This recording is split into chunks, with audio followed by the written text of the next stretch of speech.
vas-tu pas faire? Rien n'est impossible. Rien n'est impossible. Que ne peux-tu pas faire? Que ne vas-tu pas faire? Rien n'est impossible avec mon Dieu. Shalom, shalom, bien-aimés. Shalom, shalom, frères. Shalom, shalom, sœurs. Shalom, shalom à vous tous, auditeurs du monde entier. Que la paix, la grâce de l'Éternel soit sur vous. Bienvenue ce matin dans le pain quotidien, la plateforme où le Seigneur désire nous rassasier de la nourriture du ciel. Nous sommes le mercredi 21 juin 2023 et en ce jour qui en France aussi est le jour de l'ouverture de la célébration de la fête de la musique. Je prie au nom de Jésus qu'il y ait des chants inspirés, des chants divins qui montent à votre esprit, que des chants et des cantiques nouveaux vous soient donnés, que vous chantez en allégresse, vous chantez en adoration, des cantiques nouveaux vous soient donnés pour célébrer la vie que Dieu vous a donnée, pour célébrer la grâce que Dieu vous a faite, pour proclamer les bienfaits de l'Éternel et pour bénir la main de Dieu qui travaille minutieusement et tous les jours pour faire concourir toutes choses à ce que vous atteigniez votre destinée. Shalom, shalom, shalom. En ce matin, notre thème, c'est le bon samaritain. Et je voudrais vous rappeler que nous sommes dans ce mois de juillet en train de redécouvrir les paraboles. Et cette semaine, notre thème, c'est paysage du royaume.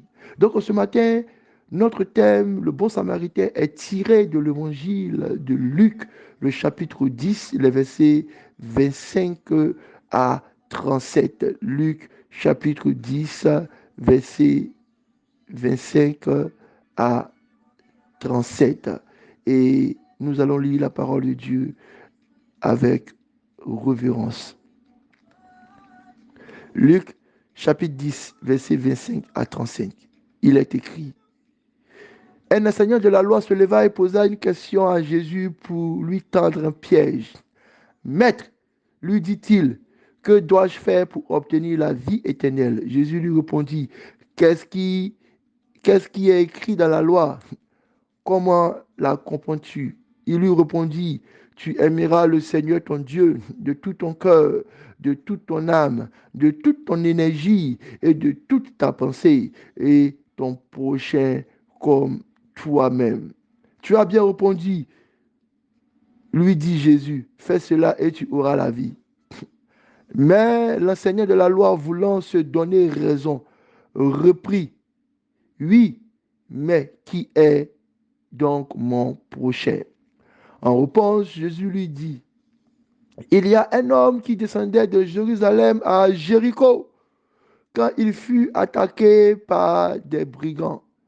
Ils lui arrachaient ses vêtements, le rouaient de coups et s'en allaient, le laissant à moitié mort. Or, il se trouva qu'un prêtre descendait par le même chemin. Il vit le blessé et s'en écartant poursuivit sa route.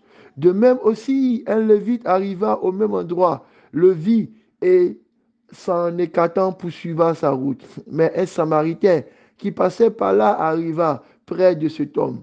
En le voyant, il fut pris de compassion. Il s'approcha de lui, soigna ses plaies avec de l'huile et du vin et les recouvrit de pansements. Puis le chargeant sur sa propre mule, il l'emmena dans une auberge où il le soigna de son mieux. Le lendemain, il sortit 2 pièces d'argent, les remit à l'aubergiste et lui dit: Prends soin de cet homme et tout ce que tu auras dépensé en plus, je te le rembourserai moi-même quand je repasserai. Quand je repasserai. Et Jésus ajouta: À ton avis, lequel des trois s'est montré le prochain de l'homme qui avait été victime des brigands? C'est celui qui eut compassion de lui Lui répondit l'enseignant de la loi. Eh bien, va et agis de même, lui dit Jésus. Amen, amen, amen. Cette histoire, elle est très belle et elle est pleine d'enseignements. On pourrait même s'attarder sur le fait que Jésus commence sa parabole en disant que l'homme quittait de Jérusalem à Jéricho, qui peut être aussi, et avec le thème qui revient souvent dans cette parabole, en descendant par le même chemin, en descendant par le même chemin, pour parler de tous nos frères dans la foi qui quittent la maison de prière pour aller à Jéricho, pour aller dans la maison de l'épreuve, la maison de la difficulté. Parce que n'oubliez pas, Jéricho était la première destination que Dieu a donnée à Moïse pour que le peuple d'Israël puisse arriver sur la terre promise. Mais c'était la porte d'entrée. Jéricho était la porte d'entrée sur tout le territoire que Dieu allait lui donner. En arrivant à Jéricho, ce n'était pas le point final. C'était la porte d'entrée pour commencer maintenant la carrière de recouvrir tout le territoire par le combat et pour finalement arriver dans le palais, dans la ville sainte qui est Jérusalem. Donc quand il dit l'homme descendait de Jérusalem à Jéricho, il parle de tous nos frères qui sont rétrogrades, qui sont en train de redescendre la pente, qui sont en train de repartir à Jéricho, la première porte, alors que à la porte du royaume des cieux, on parle du paysage du royaume des cieux, n'est-ce pas? On parle du paysage du royaume des cieux et Jéricho, elle est cette première porte-là, alors que on sait que quand Israël quittait l'Égypte, entre Jéricho, avant d'arriver à Jéricho, il y avait la première rive qui était le Jourdain qui devait traverser. Donc le Jourdain qui devait traverser n'est pas une porte, c'est une étape, c'est un pas. C'est comme quand nous faisons le pas par les eaux du baptême pour dire Seigneur Jésus, nous voulons te donner notre vie. Et maintenant la porte de Jéricho arrive pour que nous puissions vraiment prouver que nous voulons entrer dans le royaume. C'est pourquoi Jésus disait que le royaume des cieux, il est pour les violents. Seuls les violents ne s'en emparent. Ça veut dire qu'il faut, quand tu nais de nouveau par le port du baptême, maintenant tu dois maintenant posséder Jéricho, faire tomber le géant,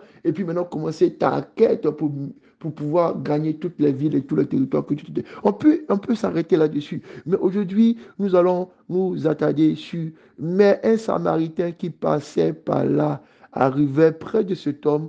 En le voyant, il fut pris de compassion. Bien-aimé, dans le royaume de Dieu, il faut que nous ayons la compassion. Ah, hier, avec notre thème cœur de prière, nous avons compris qu'il fallait, en tant que chrétiens, que nous ayons l'humilité, que nous détruisons l'arrogance et que tous ceux qui essayaient de s'élever avec l'esprit hautain était rabaissé. Aujourd'hui, le Seigneur, par rapport à la découverte du, du royaume, nous fait comprendre que ce qui devait être notre emphase, notre point de motivation, c'est la compassion. Bien-aimé, un prêtre est passé. Il a laissé celui qui avait été attaqué à terre. Un lévite est passé. Il a laissé celui qui était attaqué à terre. Mais un Samaritain est passé et il a décidé de s'arrêter. Non seulement il a décidé de s'arrêter pour l'aider, mais il a mis sa main dans ses poches pour pouvoir l'aider à guérir et à panser ses plaies. Et il a même payé pour son rétablissement. Pourtant, lui aussi, il était en chemin. Je ne sais pas ce qui se passe dans ta vie. Mais la compassion est un sentiment par lequel nous sommes invités à percevoir, à ressentir, à voir et à nous associer dans les difficultés d'autrui. Et c'est ce sentiment qui nous pousse à changer la situation de notre frère par l'amour. Est-ce que nous avons encore la compassion? Si nous n'avons pas la compassion pour les âmes qui se meurent, Si nous n'avons pas la compassion pour nos frères et sœurs qui souffrent, si nous n'avons pas cette main, ce cœur rempli d'amour et cette main en travail pour lever nos frères de toutes les attaques de brigands, de toutes les attaques des monstres sur les chemins. Sur les chemins de la vie, les démons peuvent attaquer la destinée. Sur les chemins de la vie, les situations de la vie, les difficultés, les problèmes, les maux peuvent venir créer des difficultés et des problèmes à chacun. Mais dans le royaume des cieux, ce que Dieu demande, c'est que nos yeux soient ouverts, que nos cœurs soient larges, que nos mains se précipitent par la compassion. Bien-aimé, en ce matin, je prie que le Seigneur crée en toi la manifestation de la compassion, qui demande d'arrêter tous les regards de mépris. Ah, il est dans cette situation, peut-être si c'est un piège. Il est dans cette situation, peut-être c'est pas un bon chrétien, c'est pas un bon frère. Il mérite ce qui lui arrive, etc., etc., etc. Si nous avons la compassion, le Seigneur mettra dans nos bouches les paroles qu'il faut pour remonter les frères qui ont perdu le moral, pour donner une parole d'espoir aux personnes qui sont découragées, pour relever ceux qui ont trébuché et pour prier et demander un renfort angélique pour protéger ceux qui sont sur la route de leur destinée. Je prie au nom de Jésus que nous puissions avoir un cœur de compassion. Nous puissions éprouver de la compassion vis-à-vis de nos frères. En exercice et en recommandation ce matin, pour toi qui peut-être t'es absenté plusieurs fois aux réunions de la communauté, essaie de prendre contact avec quelques frères, prendre de leurs nouvelles. Pour toi qui étais présent et qui a vu des frères absents, essaie de prendre contact et démontre le cœur qui est prêt à aller dans les chemins, aider, réconforter, encourager. Juste envoie un SMS pour partager le pain quotidien. Juste envoie un message pour soutenir. Juste envoie une parole de bénédiction. Le Seigneur se saisira de ces choses pour que la vie reprenne. Pour quelqu'un qui est découragé, pour quelqu'un qui est fatigué, pour quelqu'un qui est en plein combat, attaqué par les problèmes de la vie. Que le Seigneur vous bénisse et qu'il vous donne le cœur de compassion. Ainsi, nous démontrerons que nous sommes du royaume. Bénédiction. Maintenant tu changes d'avis, ce qui te connaissent te feront confiance. Non aux chevaux ou chars de combat, car le bras de fer, personne